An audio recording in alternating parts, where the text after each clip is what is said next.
Hi ಎಲ್ರಿಗೂ ನಮಸ್ಕಾರ, ಶುಭ ಸಂಜೆ. ಮ್ಯಾಜಿಕ್ ಟಿಪ್ಸ್ ಯೂಟ್ಯೂಬ್ ಚಾನಲ್ಗೆ ಆಗಮಿಸಿರುವ ಪ್ರತಿಯೊಬ್ಬರಿಗೂ ಸ್ವಾಗತ, ಸುಸ್ವಾಗತ. ಯಾರ್ಯಾರು ಹೊಸದಾಗಿ ಈ ಚಾನಲ್ನ ವೀಕ್ಷಣೆ ಮಾಡ್ತಿದ್ರೆ ಎಲ್ಲರೂ ಸಬ್ಸ್ಕ್ರೈಬ್ ಮಾಡ್ಕೊಳ್ಳಿ. ಇದೇ ಥರ ಹೊಸ ವಿಡಿಯೋಗಳು ನಿಮ್ಮ ಮುಂದೆ ಬರ್ತಾ ಹೋಗುತ್ತೆ. ಆ್ಯಂಡ್ ಏನಪ್ಪ ಅಂತಂದರೆ, ನನಗೆ ಸುಮಾರು ಜನ ಕೇಳಿದ್ರಿ, ಸರ್ ನಂದು ಕರ್ನಾಟಕ TETಯಲ್ಲಿ ನನ್ನ ಮಾರ್ಕ್ಸ್ ಕಡಿಮೆ ಬಂದಿದೆ ಸರ್, ನನಗೆ ತುಂಬ ಬೇಜಾರಾಗ್ತಿದೆ, ಏನು ಮಾಡಲಿ. ಎಲ್ಲರೂ CET ಎಕ್ಸಾಮ್ ಬರೆಯೋಕ್ಕೆ ರೆಡಿಯಾಗಿದ್ದಾರೆ. ಬೇಜಾರು ಮಾಡ್ಕೊಳ್ಬೇಡಿ. ಏನಕ್ಕಪ್ಪ ಅಂತಂದರೆ, ಸೆಂಟ್ರಲ್ TETಯಲ್ಲಿ ನೀವು ಪಾಸ್ ಆಗಿಬಿಟ್ಟು ನೀವು ಕರ್ನಾಟಕದಲ್ಲಿ ನಡೆಯುವ CET ಎಕ್ಸಾಮ್ಗೆ ನೀವು ಕೂಡ ಬರಿಬೋದು. ಹಾಗಾಗಿ ಸುಮಾರು ಜನ ನನಗೆ ಸುಮಾರು ಕ್ವಶನ್ ಮಾಡಿದ್ರಿ, ಸರ್ ಇದು ಕನ್ನಡದಲ್ಲಿರುತ್ತಾ ಎಲ್ಲ ಪೇಪರ್ಸು ಅಂದರೆ ಅಲ್ಲ, ಓನ್ಲಿ ಕನ್ನಡ ಪೇಪರ್ ಏನಿರುತ್ತೆ ಅದು ಮಾತ್ರ ಕನ್ನಡದಲ್ಲಿ ಬರೆಯೋಕ್ಕೆ ಚಾನ್ಸ್ ಇರುತ್ತೆ ನಮಗೆ. ಅದು ಬಿಟ್ಟರೆ ಸೈಕಾಲಜಿ ಮತ್ತು ನಿಮ್ಮ ಸಬ್ಜೆಕ್ಟು ಸಮಾಜ ವಿಜ್ಞಾನ ಅಥವಾ ಮ್ಯಾಥ್ಸ್ ಆ್ಯಂಡ್ ಸೈನ್ಸ್ ಎಲ್ಲ ಇಂಗ್ಲೀಷಲ್ಲಿರುತ್ತೆ. ಏನು ಚೇಂಜಸ್ ಇರಲ್ಲ. ನೀವು ಕರ್ನಾಟಕ TETಲಿ ಏನು ಬರೀತೀರಾ ಅದೇ ಟಾಪಿಕ್ಸ್ ಇರುತ್ತೆ, ಬಟ್ ಇಂಗ್ಲೀಷಲ್ಲಿರುತ್ತೆ ಅಷ್ಟೇ. ಟೆನ್ಷನ್ ಮಾಡ್ಕೊಳ್ಬೇಡಿ.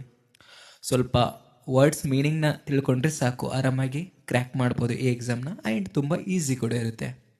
ಹಾಗೆ ಸುಮಾರು ಜನ ನನಗೆ ಕೇಳಿದರೆ, ಸರ್ ಇದು ಸೆಂಟರ್ ಎಲ್ಲೆಲ್ಲಿರುತ್ತೆ ಅಂತಂದರೆ, ಕರ್ನಾಟಕದಲ್ಲಿ ನೋಟಿಫಿಕೇಷನಲ್ಲಿ ಹೇಳಿರೋದು ಹುಬ್ಬಳ್ಳಿ ಮತ್ತು ಬೆಂಗಳೂರಲ್ಲಿ ಮಾತ್ರ ಇರೋದು. ಸೊ ಸಮೀಪ ನಿಮಗೆ ಯಾವುದಾಗುತ್ತೆ ಅಲ್ಲಿ ಸೆಂಟರ್ನ ಹಾಕ್ಕೊಳ್ಳಿ, ಓಕೆನಾ.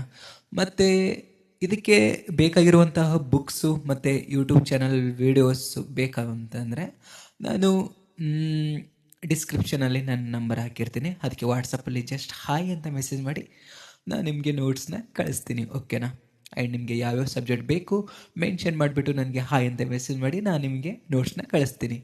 ಯಾರ್ಯಾರು ಸ್ಕೋರ್ ಮಾಡ್ಕೊಂಡಿಲ್ಲ ಬೇಜಾರು ಮಾಡ್ಕೊಳ್ಳೋಕೆ ಹೋಗ್ಬೇಡಿ. ಸೆಂಟ್ರಲ್ TETಯಲ್ಲಿ ಎಕ್ಸಾಮ್ ಬರೆದು ಎಲ್ಲರೂ ಕೂಡ ಎಲಿಜಿಬಲ್ ಆಗಿ ಕರ್ನಾಟಕದಲ್ಲಿ ನಡೆಯುವ CETಗೆ ನೀವು ಕೂಡ ಅರ್ಹರಾಗಿ ಅಂತ ಹೇಳ್ತಾ, ಈ ಇನ್ಫಾರ್ಮೇಷನ್ ಎಷ್ಟು ಜನಕ್ಕೆ ಗೊತ್ತಿಲ್ಲ ಎಲ್ರಿಗೂ ಶೇರ್ ಮಾಡಿ ಅಂತ ಹೇಳೋಕ್ಕೆ ಇಷ್ಟಪಡ್ತೀನಿ.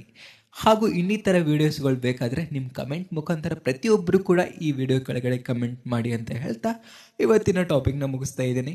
ಎಲ್ರಿಗೂ ಶುಭರಾತ್ರಿ.